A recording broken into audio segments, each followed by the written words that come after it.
Moscú sufrió la pasada noche uno de los mayores ataques con drones desde el inicio de la invasión rusa de Ucrania. Así lo anunció hoy miércoles el alcalde moscovita Sergei Sobyanin en un canal de la red de mensajería de Telegram. Las defensas aéreas rusas derribaron un total de 45 drones, según el Ministerio de Defensa, 11 de ellos sobre Moscú, 23 sobre la región de Briansk, situada al sur de la capital y cerca de la frontera con Ucrania, y el resto sobre los cielos de las regiones de Kaluga y Kursk. Esta última región es precisamente el escenario de una incursión militar ucraniana en suelo ruso. Según las autoridades rusas, el ataque de anoche con drones no dejó daños personales ni materiales. Y conectamos ahora con el periodista Ricardo Marquina, que está en Madrid. Es un gran conocedor de Rusia, donde vivió durante varios años, muchos años, y también cubrió ampliamente el conflicto ruso-ucraniano. ¿Qué tal, Ricardo? ¿Cómo estás? Hola, muy buenas. Ricardo, no es la primera vez que Moscú sufre ataques con drones de este tipo, como el que vimos anoche, desde el inicio de la invasión rusa de Ucrania. Con la poca información con la que disponemos sobre este último ataque, ¿ves alguna diferencia esta vez respecto a los ataques anteriores con drones? Bueno, primero, antes de responder a tu pregunta, quisiera puntualizar que lo que ha dicho Sobyanin, el alcalde de Moscú, no es cierto. Sí que ha habido daños materiales. Ya hay vídeos de la madrugada donde se ven zonas industriales ardiendo tras el ataque. Es imposible saber, como bien dices, tenemos muy poca información, si esos daños han sido producidos por escombros de drones derribados o por impacto directo de esos drones contra esos edificios industriales. Pero daños ha habido. Es verdad que no ha habido, gracias a Dios, daños, no ha habido que lamentar víctimas personales. Y la diferencia mayor es la cantidad. Ucrania ha lanzado un ataque con muchísimos drones de tamaño medio grande, no los clásicos DJI que trabajan en la zona de combate, sino drones de tamaño medio, y un ataque con mucho número de drones. ¿Por qué? Pues básicamente porque los han podido lanzar desde más cerca, gracias a esa incursión que muy bien comentabas al comienzo en Kursk, que ha conseguido que las tropas ucranianas estén más cerca, cientos de kilómetros más cerca de Moscú, y puedan lanzar esos drones ya desde territorio ruso ocupado por Ucrania. Aparte de eso, la diferencia de este ataque con los anteriores pues es, quitando el número y lo espectacular de las imágenes, pocas. No es la primera vez que hemos visto ataques. El año pasado yo estaba en Moscú cuando escuchamos los drones también una madrugada caer en pleno verano, y también hemos visto drones incluso alcanzando las torres del Kremlin, un ataque que nunca se explicó qué es lo que había pasado allí. Sin duda es una manera de Ucrania de demostrar que ese territorio ganado a Rusia en la región de Kursk pues puede servir para azuzar la guerra y llevarla pues hasta el corazón mismo de Rusia. Más allá de si lo que dicen las autoridades moscovitas o rusas es verdad o es falso, sí que parece que los daños que causan este tipo de ataques con drones son más bien limitados. Es decir, no están golpeando a posiciones claves para el ejército ruso ni para la estrategia rusa en Ucrania. Por tanto, la pregunta es, ¿cuál crees que es realmente el objetivo que está intentando alcanzar el gobierno de Zelensky con este tipo de ataques? Muy sencillo, creo que es evidente. Recordar a los moscovitas que al fin y al cabo que es Moscú donde se toman las decisiones, que es un país en guerra. Muchas veces los moscovitas, y esto lo he visto durante los últimos años en Moscú, pues vivían de espaldas a la guerra. Si no tenías un familiar directo, un amigo que había marchado al frente, tu vida seguía por los parámetros de la absoluta normalidad. Esto es una manera de recordarles que están en guerra y que no están necesariamente ganando. Claro, pues se podría debatir quién está ganando esta guerra, si es Ucrania o si es Rusia, pero desde luego una capital que está ganando no recibe un ataque nocturno con drones. Es una manera de azuzar a una opinión pública que por primera vez desde la Segunda Guerra Mundial ve que ha perdido territorio propiamente ruso, Kursk, a manos de un ejército extranjero, que hay tropas extranjeras en su territorio. Es una manera de provocar a la reacción de una opinión pública que muchas veces no está de acuerdo con esta guerra. Evidentemente la gente que no está de acuerdo con esta guerra simplemente calla, pero es una manera de poner presión a Vladimir Putin y a su entorno, a todos aquellos favorables de la guerra, pues una de dos: o para que busquen una negociación de paz con Ucrania, o para que pues tomen algún tipo de acción que pueda proteger de mejor manera la capital rusa y el resto del país. Es un golpe efectista, es prácticamente lo mismo que hace Rusia Rusia cuando bombardean en Leópolis, Lviv, en el oeste ucraniano, regiones muy lejanas del frente, como por ejemplo cuando ha golpeado muchas veces los puertos ucranianos fronterizos con Rumanía. Es una manera de decir, podemos llegar hasta aquí cuando queramos y lo vamos a hacer. Pues es básicamente movimientos de lo que podríamos denominar el arte de la guerra, es recordar a la población del otro país que quieran o no quieran, están en guerra. Una batalla por objetivos militares y también por la opinión pública. Muy interesante. Ricardo, no te vayas, que volvemos contigo en un momento, porque este nuevo ataque con drones se da mientras Rusia tiene un nuevo frente de guerra abierto en la región de Kursk. Lo comentábamos con Ricardo. Hace semanas, tropas ucranianas cruzaron la frontera con la intención de establecer una especie de tapón militar en Kursk y debilitar la retaguardia rusa. Moscú ha reaccionado con el reclutamiento de más soldados. El dinero es uno de los incentivos con los que el Kremlin intenta atraer a más hombres a filas, algo que no evita que esta nueva movilización esté desatando descontento entre familiares de reclutas. Estos hombres están listos para unirse a las filas del ejército ruso tras la incursión de Ucrania, según la televisión estatal rusa. Primero, para ayudar a mi país, a mi pueblo, derrotar a los fascistas y recuperar el territorio que arrebataron. Un relato propagandístico habitual en la televisión estatal. Rusia dice que está combatiendo contra lo que afirma son nazis ucranianos en su propio territorio. El reportaje asegura que el dinero no es lo que lleva a la gente a firmar un contrato con el Ministerio de Defensa, aunque sí menciona un pago único de 2 millones de rublos, casi 20.000 euros. Un ruso promedio tendría que trabajar 2 años para ganar esa cantidad de dinero.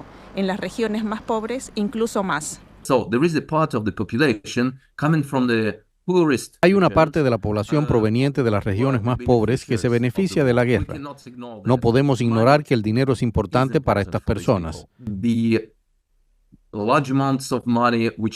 Las grandes sumas de dinero que los oficiales rusos proponen y promueven a cambio de vidas humanas son vistas por ambas partes del acuerdo como un trato aceptable. Ucrania afirma haber capturado a cientos de soldados rusos desde el inicio de la incursión. Se estima que el 80% de ellos son reclutas. Tras los primeros avances de Ucrania en territorio ruso, madres de soldados reclutados pidieron a Putin que los trasladara fuera de la región de Kursk. La respuesta de este comandante de las fuerzas especiales chechenas es contundente. Si sus hijos de 18 años ya están sirviendo, no deberían defender su patria incluso cuando ha sido atacada por el enemigo. Les pregunto, ¿qué valor tienen ustedes y sus hijos para este país? Rusia dice que cerca de 6.000 soldados han muerto en Ucrania. Sin embargo, los expertos creen que la cifra es mucho mayor y algunas estimaciones la sitúan en torno a los 300.000. El Ministerio de Defensa ruso publica ahora anuncios que rezan el lugar de los hombres de verdad para reclutar más soldados. La principal estrategia del gobierno ruso actualmente es evitar la movilización militar masiva de toda la población. Y en su lugar, se enfoca en reclutar a los grupos más vulnerables y pobres y menos productivos para llenar los vacíos en las filas del ejército. Pero al menos según la televisión estatal rusa, aún hay suficientes voluntarios. Así están las cosas en Rusia según sus autoridades. Volvemos ahora con el periodista Ricardo Marquina. Ricardo, hay diferentes lecturas sobre la incursión ucraniana en suelo ruso. Hay quien dice que es una jugada maestra, mientras que otras voces lo consideran una acción a la desesperada ante el avance de las tropas rusas dentro de Ucrania. Sea como sea, ¿crees que si la presencia militar ucraniana se afianza en suelo ruso, ello podría obligar a Putin a repensar su estrategia militar con respecto a la invasión en Ucrania?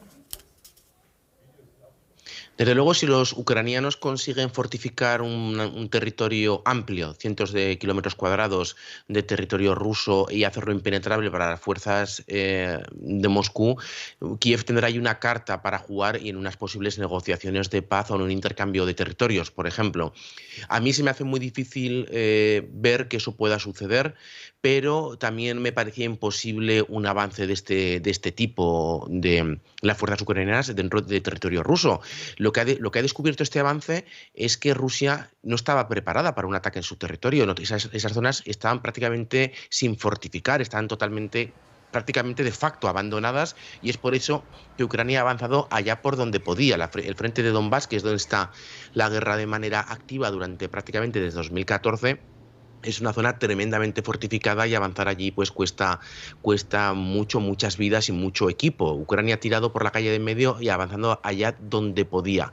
Si consiguen fortificarlo, en lo personal lo considero extremadamente complejo, pero yo he demostrado que no valgo como pitonisa, porque cada vez que hago una visión a futuro me suelo equivocar, pero si lo consiguieran, yo lo considero muy complicado, pero si lo consiguieran, desde luego Kiev tendrá una carta casi clave para acabar con la guerra, o por lo menos para negociar un intercambio quizás de la región de Zaporilla, que volviese a Ucrania a cambio de esa región de Kursk. Esta guerra está demostrando desde luego que es mejor no hacer vaticinios al respecto de lo que puede pasar en el futuro.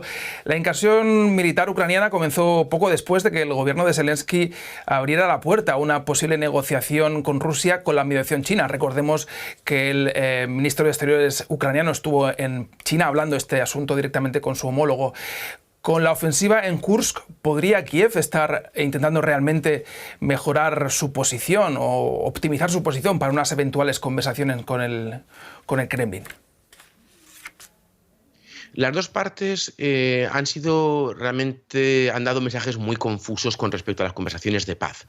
Putin ha dicho muchas veces que no piensa negociar mientras Zelensky esté en el gobierno, porque dice que es un presidente ilegítimo, ya que no ha habido renovación a través de elecciones. El mandato de Zelensky acabó hace unos meses. Por su parte, Zelensky firmó un documento que impedía a Ucrania mantener negociaciones de paz con Rusia mientras Putin fuese presidente, pero a la vez las dos partes habrán hablado en algún momento de conversaciones de paz. Aquí hay un factor muy importante a tener en cuenta, y es Estados Unidos. Las elecciones de Estados Unidos de este año, que eventualmente podrían traer a la Casa Blanca a Donald Trump, quien él y su vicepresidente han dejado ver en muchas ocasiones que una vez en la Casa Blanca forzarían una rendición o un acuerdo perdiendo para Ucrania.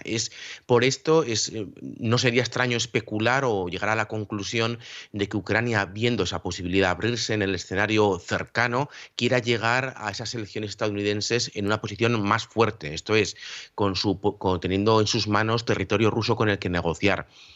Así, cuando llegue eventualmente o posiblemente Donald Trump, evidentemente podría ganar Kamala Harris, pero en el caso de que llegue Donald Trump al poder, pues Ucrania va a tener una carta a su favor para negociar. Lo que ha dicho Putin estos días es que no piensa negociar mientras haya hombres del ejército ucraniano en Rusia, pero también ha dicho lo mismo Zelensky muchas veces, que mientras haya el ejército ruso en territorio ucraniano no pensaba negociar, con lo cual yo entiendo que llegado el momento, y el momento será sobre todo cuando las dos partes estén atascadas y no haya manera de avanzar esto militarmente, que es cuando llegue el momento de negociar, todas estas líneas rojas, todas estas grandes frases grandilocuentes de orgullo nacional, pues quedarán en un segundo plano, y tanto Kiev como Moscú no tendrán más opciones que ceder algo en unas negociaciones de paz que esperemos todos que llegue lo antes posible. Muy interesante, Ricardo. Habrá que estar atentos a lo que ocurra en suelo ucraniano, en suelo ruso y también en la campaña de Estados Unidos. Gracias por estas informaciones y estos análisis, y nos vemos en la próxima. Hasta la próxima. Gracias a vosotros.